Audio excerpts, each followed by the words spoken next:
Dear all, today we will be tracing Uttarakhand's journey from NFHS 4 to NFHS 5 in respect of child malnutrition.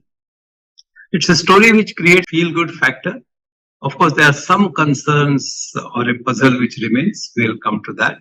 Overall, how has the story unfolded between the two rounds of the NFHS? We'll come to that. And unsurprisingly, our discourse will be in Hindi, क्योंकि उत्तराखंड की बात अगर हम करें और सारा विमर्श अंग्रेजी में हो तो सही नहीं रहेगा। जो स्लाइड्स हैं वो अंग्रेजी में हैं, तो जिन्हें अंग्रेजी से इत्तेफाक है वो इन स्लाइड्स को भी देख सकते हैं, समझने में कोई परेशानी नहीं होगी। तो अगर मोटे मोटे तौर पे हम लोग देखें तो उत्तराखंड का प्रदर्शन काफी सराहनीय रहा है, और मैं सराहनीय शब्द का जानबूझ के इस्तेमाल कर रहा हूँ। ये अंडरवेट के प्रसंग में हो, ये स्टंटिंग के प्रसंग में हो, या ये वेस्टिंग के प्रसंग में हो, और खासकर सीवियर वेस्टिंग। लेकिन जो एक पहेली सी बन जाती है कि इसके बावजूद बच्चों की जो मृत्यु दर है, चाइल्ड मॉर्टेलिटी, अब अंडर 5 ले लें, आप इन्फेंट मॉर्टेलिटी रेट ले लें या नियोनेटल मॉर्टेलिटी लें, इसमें राज्य ने अच्छा प्रदर्शन नहीं किया है। न शहरी इलाकों में किया है, न ग्रामीण इलाकों में। ये एक थोड़ा चिंता का विषय हो सकता है। और जहां तक एनीमिया का सवाल है, NFHS 5 के एनीमिया के मापजोक पे कई बार सवाल उठे हैं, लेकिन उत्तराखंड ने एनीमिया में थोड़ी सी इम्प्रूवमेंट या सुधार दिखाया है। और जो बाकी राज्यों की वजह, जो हम कह सकते हैं कि धारा के विपरीत सा प्रदर्शन है।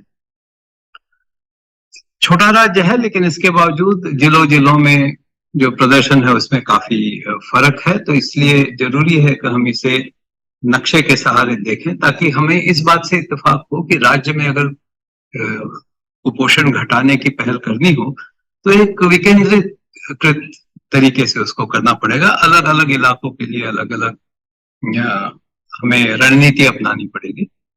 जैसा हम पहले भी कह चुके हैं कि ये सारे नक्शे वगैरह बनाने में हम लोगों ने NFHS4.India.gis.org और NFHS5.India.gis.org इन दो का इस्तेमाल किया है।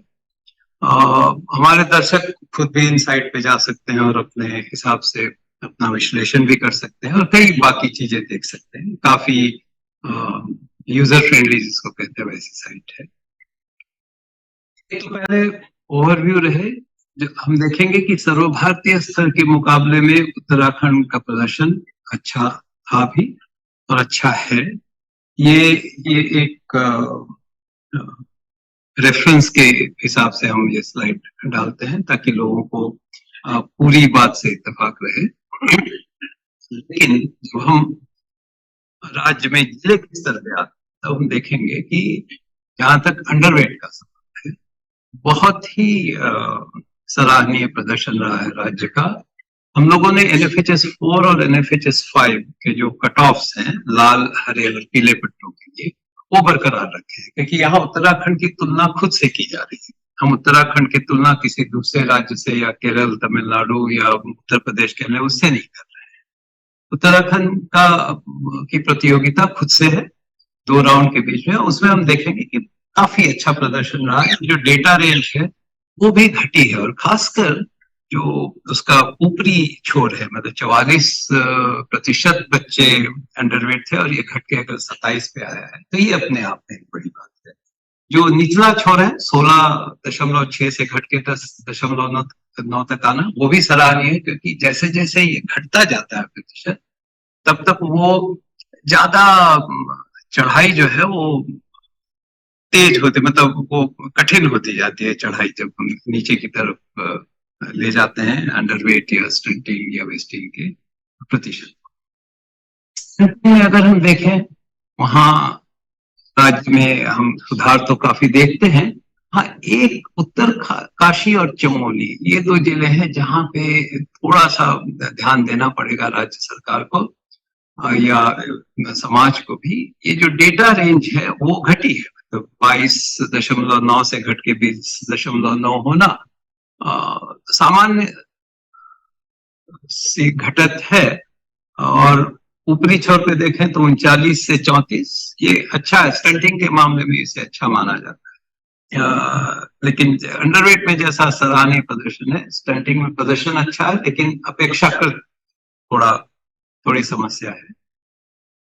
अगर हम टेस्टिंग में देखें तो एक बार हम देखते हैं सराहनीय प्रदर्शन, डेटा रेंज जो है वो भी जो ऊपरी छोर है 46.9, मतलब करीब 47 रखना है, 47 से घट के 17 पे आना। हो सकता है कि वो 47 पिछली बार, जिसको हम लोग कई बार आउटलायर कहते हैं, वो भी हो सकता है, लेकिन पूरा आप देखें तो राज्य का प्रदर्शन ही बहुत सराहनीय। और सीवियर वेस्टिंग में भी अगर हम देखें, वही कहानी अपने आप को दोहराती है। 3.5% बच्चे सीवियरली वेस्टेड एनएफएचएस के चौथे राउंड में थे, निचले छोर पे, और 28% थे ऊपरी छोर पे। अब ये घट के 2.4, जैसा मैंने कहा है कि जैसे जैसे ये प्रतिशत नीचे जाता है, चढ़ाई और कठिन होती जाती है, लेकिन 28.1 से 6.9 तक आना, अब या तो कोई अपने आप में स्टैटिस्टिकल कमाल है या बहुत ही अच्छा प्रदर्शन है। अब लगता है अगर यही रफ्तार कायम रही तो एनएफएचएस 6 में हमें कुछ अच्छी ही बातें देखने को मिलेंगी। चिंता का विषय जो है वो बच्चों की मृत्यु दर है। अगर आप देखें तो शहरी उत्तराखंड देख लें या ग्रामीण उत्तराखंड देख लें, मृत्यु दर घटी नहीं है, तकरीबन वैसी की वैसी रहेगी। ये खासकर जब आपके यहाँ वेस्टिंग में इतनी कमी आती है, अंडरवेट में इतनी कमी आती है और मृत्यु दर में कमी नहीं आती है, तो कहीं कुछ मामला जो है वो एक पहेली सा बन के रह जाता है। इसके बारे में शायद स्वास्थ्य और आईसीडीएस दोनों को एक साथ बैठ के सोचना पड़ेगा ये क्या हो रहा है। खासकर जो चिंता का विषय है कि न्यूनेटल मोर्टेलिटी अगर तो 27.9 से बढ़ के 32.4 हो गई है। ये जिसको आम बोलचाल की भाषा में हम लोग कहते हैं हजम नहीं होता है। इस पे विचार करने की गंभीर रूप से आवश्यकता है।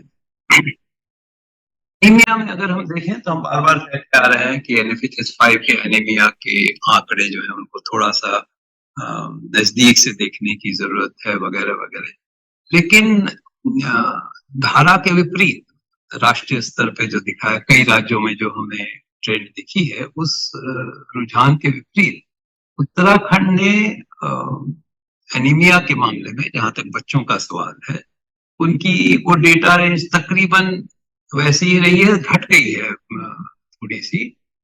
और ये एनीमिया की परिस्थिति जो थोड़ी सी सुधरी है। बाकी हर जगह तो NFHS5 में एनीमिया की परिस्थिति बहुत खराब हुई है सारे देश में, तो उत्तराखंड थोड़ा इसके विपरीत जाता है। अगर हम 15 से 19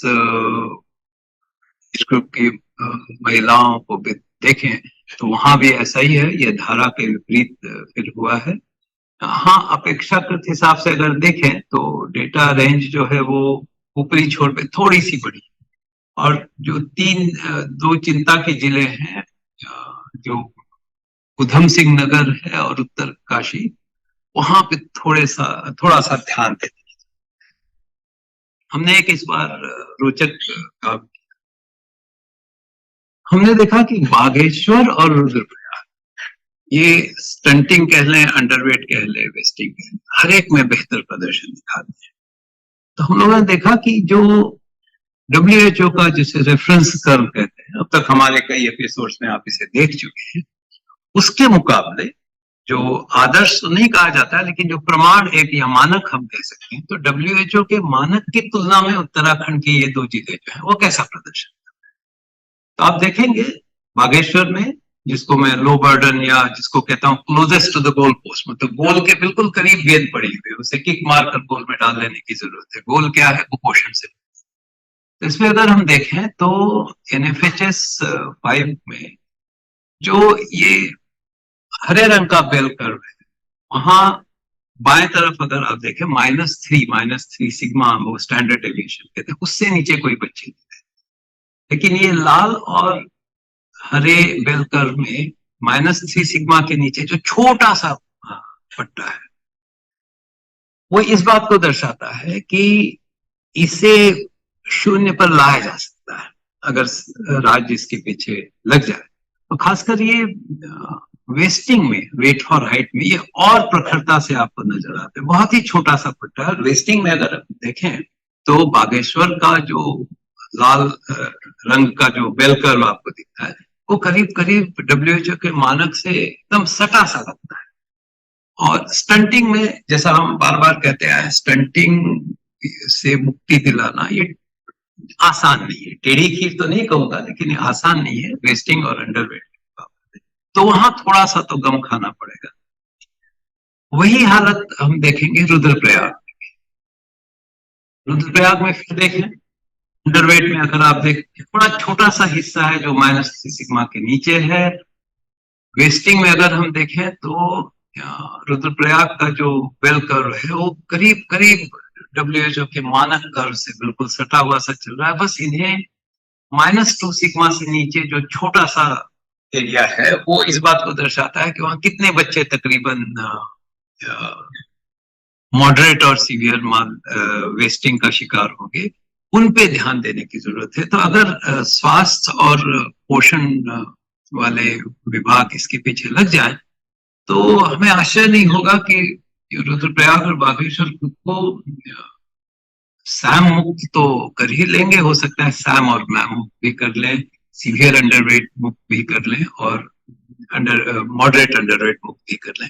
ये इसलिए जरूरी हो जाता है कि कुपोषण मुक्त भारत तभी बनेगा जब कोई राज्य कुपोषण मुक्त होगा, और कोई राज्य कुपोषण मुक्त तभी होगा जब इसके जिले कुपोषण मुक्त होंगे। उन जिलों में कुछ लो बर्डन जिले हैं, कुछ हाई बर्डन जिले हैं। इनकी रणनीति अलग रहेगी। जो बिल्कुल